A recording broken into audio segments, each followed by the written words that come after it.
নৌকার ভাঙ্গা একটা তক্তার উপর চড়ে দুই হাত দিয়ে পানি টানতে টানতে মালদ্বীপের কিনারায় এসে লাগলো। একটু সুস্থ হওয়ার পর হাবেজ সাহেব চিন্তা করে, আমি তো ছোট্ট মানুষ, মুসা নাই, দাড়িও জ্বালায় নাই, একেবারে ছোট্ট মানুষ, তবে অনেক জ্ঞান বুদ্ধি আছে, কিশোর ছেলে, নওজোয়ান। হাঁটতে হাঁটতে মালদ্বীপের কোন ধনী বাড়িতে না যাইয়া একজন গরিব মানুষের বাড়িতে গিয়ে বলতেছে, বাড়িতে কে আছেন গো? বাড়ির ভেতর থেকে এক বৃদ্ধা মহিলা বের হয়ে এসে বলতেছে, বাজান তোমার বাড়ি কই? ওই বাড়ি যেখানেই হোক না কেন, আমি বড় বিপদগ্রস্ত, আপনার বাড়িতে আমি একটু থাকতে চাই। যে দেশের নাম হচ্ছে মালদ্বীপ। জোরে বলুন, কোন দ্বীপ?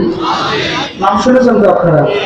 এই মালদ্বীপে আজ থেকে অনেক বছর আগে, বহু কয়েক বছর আগে বিশ্বের বিশিষ্ট পর্যটক আল্লামা ইবনে বতুতা সফর করার জন্য গিয়েছিলেন। গিয়ে দেখেন যে সেই মালদ্বীপের জমিনে অনেকগুলি মসজিদে আযান চলতেছে নামাজের সময়। সুবহানাল্লাহ। ইবনে বতুতা জিজ্ঞাসা করে, ভাইজান ও মালদ্বীপের মানুষেরা, কত দেশে আমি সফর করলাম, সব দেশের ইতিহাস আমার ডায়েরির মধ্যে লেখা আছে, এই মালদ্বীপে তো সাহাবায়ে কিরামের কোন জামাত আসে নাই, তোমরা কেমন করে ইসলাম কবুল করলে? তোমাদের এই মালদ্বীপের মানুষের ইসলাম নেওয়ার ইতিহাসটা একটু আমার কাছে খুলে বলো। মালদ্বীপের মানুষ তখন বলে, হুজুর শোনেন, আপনি বিশ্বের বিশিষ্ট পর্যটক আল্লামা ইবনে বতুতা, ভালো করে শুনে রাখেন, আমাদের এই দেশের মধ্যে কোন মানুষ লা ইলাহা ইল্লাল্লাহ মুহাম্মাদুর রাসূলুল্লাহ বলা জানতো না, তবে একজন হাবেজ সাহেবের ওসিলায় গোটা মালদ্বীপের মানুষ কালেমা পড়ে মুসলমান হয়েছে। বলে সুবহানাল্লাহ। কয়জন হাবেজ সাহেব? তাহলে প্রত্যেকের ঘরে ঘরে হাবেজ তৈরি করার দরকার আছে না নাই? জিজ্ঞেস করা হলো, ওই হাবেজ সাহেবের বাড়ি কোথায়? বলা হলো, বাড়ি এই দেশে নয়। ইবনে বতুতা তার ডায়েরির মধ্যে রেখেছেন, ওই হাবেজ সাহেব সৌদি এলাকা থেকে চীন দেশে যাওয়ার পথে রাস্তার মাঝে প্রতিকূল বাতাসের কারণে, ঝড় তুফানের কারণে নৌকাটা ভেঙে যায়। নৌকা ভাঙ্গার কারণে সমস্ত লোকজন মালমাত্রা সহকারে সমুদ্রের তলদেশে ডুবে মারা যায়।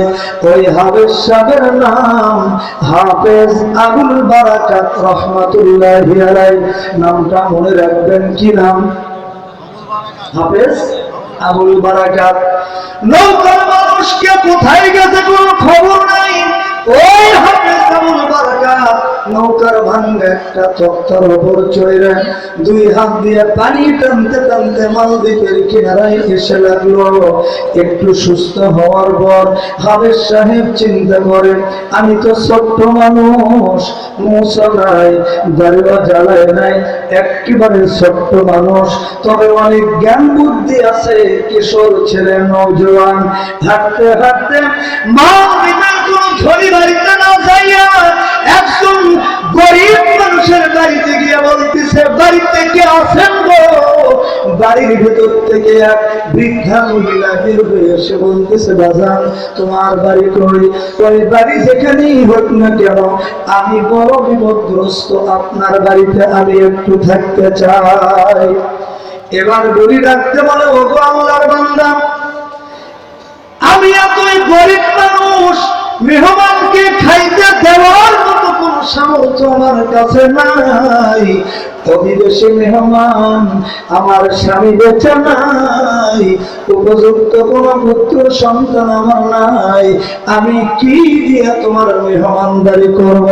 হাবেজ সাহেব বলে, বুড়িমা আপনার চিন্তা করতে হবে না, আমি কি খাবো, কি করব, গায়ে যতক্ষণ পর্যন্ত বন আছে জঙ্গল থেকে খড়ি কেটে নিয়ে আসে আমি নিজেও খাবো, আপনাকেও কিছু দেওয়ার জন্য চেষ্টা করবো। বুড়িমা খানা পিনার চিন্তা আপনার করতে হবে না। বুড়ির বাড়িতে হাবের সাপ থাকে আর জঙ্গল থেকে ঘুড়ি কাটিয়ে নিয়ে আসে। দেখতে দেখতে 6 মাস পর হয়ে গেল, এই বুড়ির সাথে এই সন্তানের একটা সম্পর্ক কায়েম হয়ে গেল। নিজেও খায়, বুড়িকে ওই ঘড়ি বিক্রি করা কিছু পয়সা দেয়। বুড়ি এবং হাবের সাবেক দিন সুস্থ মতো চলে যায়। কিন্তু বুড়ির একটা মাত্র কন্যা ছিল বাবা, অত্যন্ত সুন্দরী রূপসী যুবতী কন্যা। এই কন্যা নিয়েই হলো বড় বিপদ। আমি জানতে পারলাম বহু মায়ের যাতে এসেছেন বক্তৃতা শোনার জন্য। মাগো, আজকে অবশ্যই আপনাদের সম্পর্কে কিছু কথা বলবো। চেহারা যদি মানুষের সুন্দর হয়, গরিবের ঘরে যদি সুন্দরী নারী পয়দা হয়, গরিবের ঘরে যদি সুন্দরী মেয়ে পাওয়া যায়, ওই গরিবের ঘরের সুন্দরী নারীর প্রতি অনেকেরই নজর পড়ে। জোরে গান ঠিক না ঠিক? মুসলমান বন্ধুরা আমার খেয়াল করেন, হাবির সাহেব কিন্তু বিয়ে করতে চাই না সুন্দরী মেয়েটাকে। দেখতে দেখতে 6 মাস যখন পার হয়ে গেল বাবা, এই 6 মাস পর একদিন হাবির সাহেব আসরের নামাজের টাইমে দেখে, কোন সময়? আসরের নামাজের টাইমে দেখে বুড়ির বাড়ির ভেতর কান্নাকাটির আওয়াজ। জিজ্ঞেস করে, বুড়িমা, ও বুড়িমা, আপনি কাঁদেন কেন গো মা? এই তারিখ থাকতে থাকতে আপনাদের সঙ্গে একটা সম্পর্ক কায়েম হয়ে গেছে। মা, আপনি বলেন দেখি তো, আমি আপনার কোন বিপদ দূর করতে পারি কিনা। একটু জোরে বলা যাবে কি সুবহানাল্লাহ? মানুষ যদি বিপদে পড়ে, ওই বিপদের হাত থেকে রক্ষা করা মানুষেরই দায়িত্ব বাবা। দর্দে দিল কে লিয়ে पैदा किया इंसान को और न तो आज के लिए कुछ तुम न था करवाया। এবার বুড়ি ডাকতে বলে, ওগো আল্লাহ বান্দা, এত বড় বিপদ যেন আল্লাহ কোন মানুষকে না দেয়। আমার স্বামী বেঁচে নাই, উপযুক্ত কোন পুত্র সন্তান আমার নাই, একটা মাত্র বেটি। আমার দেশের কোন মানুষই মুসলমান বা ইসলাম ধর্মে নাই। আমরা সবাই পৌত্তলিক মানুষ, দেবতার পূজা আমরা করি। আমার দেশে বড় একটা দেবতা আছে, প্রত্যেক মাসে মাসে একটা করে কুমারী মেয়েকে চায়। নাউজুবিল্লাহ বলেন। ওই সমুদ্রের তীরে আছে একটা মন্দির, ওই মন্দিরের ভিতরে একজন দেবতা আছে, প্রত্যেক মাসে মাসে একটা করে সুন্দরী কুমারী মেয়েকে ভোগ দিতে হয়, উপহার দিতে হয় দেবতাকে। আর সকাল বেলায় দেখা যায় ওই কুমারী মহিলার লজ্জা স্থান থেকে রক্ত বের হচ্ছে। আর ওই কুমারী মেয়েকে তাজা পাওয়া যায় না, মুর্দা অবস্থায় মন্দির থেকে বের করে এনে আমরা তাকে দুনিয়ার থেকে বিদায় করে দেই। বাবা, আমার কান্নার কারণ একটাই, প্রত্যেক মাসে মাসে একটা করে কুমারী মেয়েকে ভোগ দিতে হয়, উপহার দিতে হয় দেবতাকে। আমার দেশের বাদশা চিন্তা করছে কোন মাসে কার মেয়ে যাবে, হঠাৎ করে বলল হয়তো যেতে যাবে না। এই জন্য লটারি দিয়ে দিয়ে মহিলাদের নাম বাপ মায়ের নাম লিখে রাখা হয়। হাফেজ আবুল বারাকাতে আজকে আমার একমাত্র কন্যার ওই দেবতার কাছে যাওয়ার দিবস। জোরে কান নাউজুবিল্লাহ। ও হাফেজ সাহেব, পারবে কি তুমি? হাফেজ সাহেব, পারবে কি তুমি আজকে এই বিপদের হাত থেকে আমার মেয়েকে রক্ষা করতে পারবে কিনা? আল্লাহর বান্দা হাফেজ আবুল বারাকাত তখন ডাকতে বলে, ও বুড়িমা, চিন্তার কোনো কারণ নাই। আমি হলাম মুসলমান, আমি পড়েছি কালেমা লা ইলাহা ইল্লাল্লাহ, জোরে লা।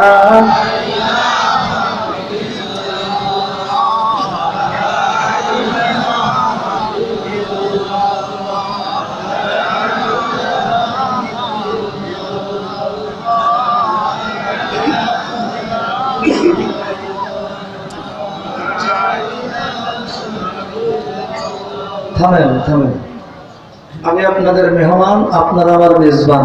মেহমান হয়ে যে কথাগুলো বলবো আপনারা কি শুনবেন নাকি মনোযোগ দিয়ে দেবেন? সবাই শুনবেন? যা বলবো তাই শুনবেন? যদি বলে একটু দাঁড়ান তো তাহলে কি দাঁড়াবেন? সত্যি দাঁড়াবেন? দেখি তো আল্লাহর রাস্তায় একটু দাঁড়ান তো দেখি। আচ্ছা আচ্ছা, এই যে দাঁড়ালেন, এবার কি বাড়িতে চলে যাবেন? মা বোনদের প্যান্ডেল, মা বোনেরা আপনারা একটু দাঁড়ান। এবার দুই হাত দুই দিকে একটু থাকি দেন, কারো মুখে আবার ঘুষি টুসি দেন না, কোমরটা একটু নাড়াচাড়া দেন। বলেন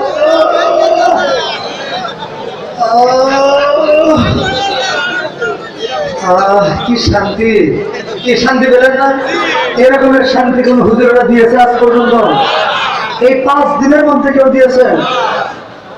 আচ্ছা, এবার হাঁটি হাঁটি পা পা করে মাঝখানের যে ফাঁকা জায়গাগুলো আছে একটু সামনের দিকে চেপে চেপে পুরো করে বসেন। পিছনের ভাইরা একটু সামনের দিকে চলে আসেন। মেহরবানি করে খুব তাড়াতাড়ি বসে পড়েন। দেখেছি প্রথমবার দু চোখে কোরআনের আয়াত। ঠিক না বলে না? আমাদের চোখ মুখ ফুটবে কোরআন দিয়ে। ধরে বলেন কি দিয়ে? দেখেছি প্রথমবার দু চোখে কোরআনের আয়াত। কত যে আশায় ছিলাম নবী যে হবে আমার। ঠিক স্বপ্নেতে যাইব আমি ওই মক্কা মদিনায়, সেটাই নবীর জিয়ারত আমরা করব যে সবাই। ঠিক না? নবীর রওজা জিয়ারত করার জন্য কারা কারা রাজি আছেন হাত তুলে দেখান। নারায়ে তাকবীর। স্বপ্নেতে যাইব আমি ওই মক্কা মদিনায়, সেটাই নবীর জিয়ারত আমরা করব যে সবাই। আমার নূর নবীজি আমার ধ্যানের ছবি, যার নির্দেশ নবীজি কোরআন হাদিসে তা জানি। ঠিক আছে? কত যে সবের আশায় যাইতেছি মসজিদ মাজার, কত যে সবের আশায় যাইতেছি মসজিদ মাজার। জয়গণ মারহাবা। নারায়ে তাকবীর। কি আলোচনা চলবেন? জি, 2টা পর্যন্ত। একটু আগে বললেন যে 1 ঘন্টা, মানে 1টা পর্যন্ত। এক ছেলে এক মহিলাকে জিজ্ঞাসা করছে তোমার বয়স কত? 18 বছর। 3 বছর পর আবার দেখা হয়েছে, জিজ্ঞাসা করছে তোমার এখন বয়স কত? 18। তুমি না 3 বছর আগেও বললে 18, আজকেও বলতেছো 18। আমার জবান এক, মুখ এক, আমার কথা এক। এক মুখে 2 কথা কখনো বলতে পারবো না। আপনারা যদি আমি 1 ঘন্টা, যদি সারা রাত যদি ওই 1 ঘন্টার ছবি বানিয়ে থাকে, সারা রাত তো থাকা সম্ভব নয়। সুন্দর বিছানা বিছানা আছে, আরামে ঘুম পারবেন, আমরা চলে যাব।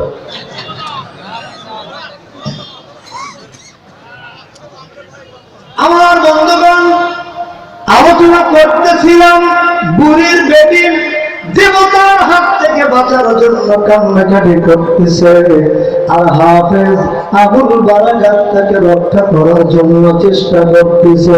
মনে আছে না নাই? এবার বুড়ির বেটিকে কি শুনবেন? বুড়ির বেটিকে দেবতার হাত থেকে রক্ষা যদি করতেই হয়, নিজেদেরকে আগে ইমানদার তৈরি করতে হবে। কথা কম ঠিক না বেটি? আর নবীর খাঁটি অনুসারী হওয়ার জন্য কোন কাজটা করতে হবে? রব্বুল আলামিন বলেন, কুল ইন কুনতুম তুহিব্বুনাল্লাহা ফাত্তাবিউনি ইউহিব্বুকুমুল্লাহ ওয়া ইয়াগফির লাকুম যুনুবাকুম আল্লাহু গফুরুর রহিম। আল্লাহু আকবার বলেন। আয়াতের তরজমা বলবো। আল্লাহকে যে পাইতে চায়, বলেন আল্লাহকে যে পাইতে চায়, হযরতকে ভালোবেসে আরশ কুরসি লৌহে কলম না চাইতে পেয়েছে সে আল্লাহকে যে পাইতে চায়। আলহামদুলিল্লাহ বলেন। আল্লাহ পাক রব্বুল আলামিন ডাকতে বললেন, ওগো আমার হাবিব, আপনি গোটা বিশ্বের মানুষকে জানাই দেন যে যদি তোমরা আল্লাহর ভালোবাসা পেতে চাও তাহলে আমি রাসূলের অনুসরণ করো। কার অনুসরণ করতে হবে? আমার বন্ধুগণ, এবার আসুন রাসূলের অনুসরণ করার অর্থ কি? রাসূলের অনুসরণ করার অর্থই হলো রাসূলের শুধু টুপির অনুসরণ নয়। বাংলাদেশের আনাচে কানাচে টুপি নিয়ে গন্ডগোল আছে না নাই? এক এক মাদ্রাসার এক এক টুপি, এক এক দরবারের এক এক টুপি আছে না নাই? গোল টুপি ওরা লম্বা টুপিকে দেখতে পারে না, আছে না নাই? রাসূলের অনুসরণ করার অর্থই হলো রাসূলের শুধু টুপির অনুসরণ নয়, শুধু দাড়ির অনুসরণ নয়, শুধু লম্বা লম্বা যুব্ব আর পাগড়ি পরলে রাসূলের অনুসরণ করা হবে না। আমাদের অবস্থা হলো আমরা খুব সুবিধাবাদ জিন্দাবাদের পক্ষে আছি, আমরা রাসূলের অনুসরণের ব্যাপারে শুধু সহজ অনুকরণ করতে আমরা ভালোবাসি, কিন্তু কঠিন অনুকরণে যেতে চাই না। সহজ অনুসরণ মানে যেমন মেসওয়াক করা সহজ অনুকরণ, আতর লাগানো সহজ অনুকরণ, সুরমা লাগানো সহজ অনুকরণ। এরপরে শবে বরাতের দিন আসলে পরে বাড়ি রবিউল আউয়াল, শবে কদর, শবে মিরাজ, এইসব তিথি পর্বগুলো আসলে পরে আমরা রাসূলের সহজ অনুসরণ খুব পালন করে থাকি। আমরা রাসূলকে বুঝাইতে চাই, ইয়া রাসূল সালামু আলাইকা, ইয়া হাবিব সালামু আলাইকা। এরপরে রাসূলকে ডাকতে বলি, ইয়া রাসূলুল্লাহ, আমরা আপনাকে এতই ভালোবাসি, ভালোবাসা দেখাইতে গিয়ে ভালোবাসার নিদর্শন স্বরূপ বাজারের যত জিলাপি আছে সব খেয়ে শেষ করে দিয়েছি। আমার বন্ধুগণ, শুধু ঝিনাইদহ বাজার নয়, এই এলাকায় যত বাজার আছে সমস্ত বাজারের জিলাপি, মিষ্টি যা কিছু আছে সব খেয়ে শেষ করে দেন, আরো বেশি করে খান, তাতে আমার কোনো আপত্তি নাই। কিন্তু এই সব অনুসরণের দিকেই সীমাবদ্ধ থাকলে হবে না। তায়েফের কঠিন অনুকরণ, ইয়ারমুকের, তাবুকের, হিজরতের, উহুদের, বদরের, এসব কঠিন অনুকরণে আমরা যেতে চাই না। আসলে রাসূল পাক সাল্লাল্লাহু আলাইহি ওয়াসাল্লামের অনুসরণ করার অর্থই হলো তার বাস্তব জীবনটাকে, তার পরিপূর্ণ পূর্ণাঙ্গ জীবনটাকে আমাদের চোখের সামনে নিয়ে তাকে অনুসরণ করতে হবে। নবীজির কথা শুনে, নবীজির কথা শুনে সবাই কান্দে। মুহাম্মদের সাথে বলেন, কি পারবেন না? বলেন, নবীজির কথা শুনে, নবীজির কথা শুনে সবাই কান্দে, কিন্তু নবীর সমাজ গড়ার কাজে যত দ্বন্দ্ব মনে বাঁধে, কিন্তু নবীর সমাজ গড়ার কাজে যত দ্বন্দ্ব মনে বাঁধে। জোরে কোন ঠিক না বাবু? আমার বন্ধুগণ, আল্লাহ নবী মক্কি জিন্দেগিতে মানুষের কাছে যখন এই কালেমার দাওয়াত পেশ করলেন, লা ইলাহা ইল্লাল্লাহু মুহাম্মাদুর রাসূলুল্লাহ, মক্কার কাফেররা এটাকে সহজে কি গ্রহণ করেছিল?